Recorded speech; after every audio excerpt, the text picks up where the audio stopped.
जबलपुर में भाजपा पर हमला बोलते हुए कांग्रेस की राष्ट्रीय प्रवक्ता रागिनी नायक ने कहा कि जिस जिले में भाजपा के राष्ट्रीय अध्यक्ष जेपी नड्डा और प्रदेश अध्यक्ष वीडी शर्मा की ससुराल है, वहां पर भाजपा बेइज्जत हुई है। उन्होंने कहा कि दुख की बात तो यह है कि उनके ही संभागीय कार्यालय में हाय हाय के नारे लगे। कांग्रेस की राष्ट्रीय प्रवक्ता रागिनी नायक ने केंद्रीय मंत्री भूपेंद्र सिंह यादव को महाभारत के संजय की उपाधि देते हुए कहा कि उन्हें काम सौंपा गया था कि प्रदेश में चुनाव को लेकर हर एक चीज का दृष्टांत बताना है, क्या क्या किस जगह हो रहा है। वो भूमिका नरेंद्र मोदी के लिए केंद्रीय मंत्री निभा रहे थे। उनके ऊपर तक जबलपुर में आक्रमण हो जाता है, उनको तक बख्शा नहीं जा रहा है। यह भी पहली बार हो रहा है। और यहाँ से तो प्रदेश अध्यक्ष से लेकर राष्ट्रीय अध्यक्ष दोनों दामाद हैं यहाँ के, और दामाद की भी इतनी बेइज्जती हो गई कि हाय हाय के नारे लग रहे हैं जबलपुर में। और जनता तो लगा ही रही है, भाजपा के कार्यकर्ता भी लगा रहे हैं। इतनी सिर फुटौल है। टिकट वितरण के बाद ही कपड़े फाड़ने और बंदूक चलने की नौबत आ जाती है।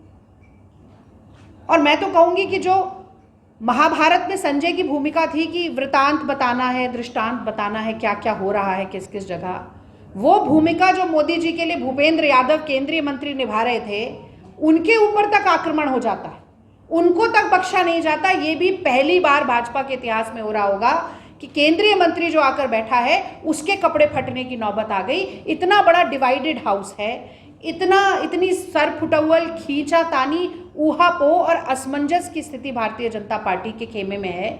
और मैं कहना चाहती हूं कि जब केंद्रीय नेतृत्व ही जिस मुख्यमंत्री पर और जिस संगठन पर विश्वास नहीं कर रहा है, जनता उस पर क्या विश्वास करेगी। देखिए, कांग्रेस के किसी कार्यालय में किसी केंद्रीय मंत्री पर आक्रमण नहीं हुआ, ना बंदूक चलने की नौबत आई, और ना इस तरीके से प्रदेश अध्यक्ष और राष्ट्रीय अध्यक्ष के हाय हाय के नारे हमारे कार्यकर्ताओं ने लगाए हों। लेकिन हाँ, विरोध हुआ।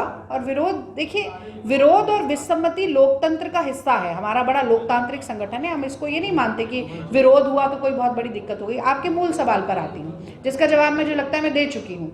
सबसे महत्वपूर्ण ये है कि चुनाव जीता जाए।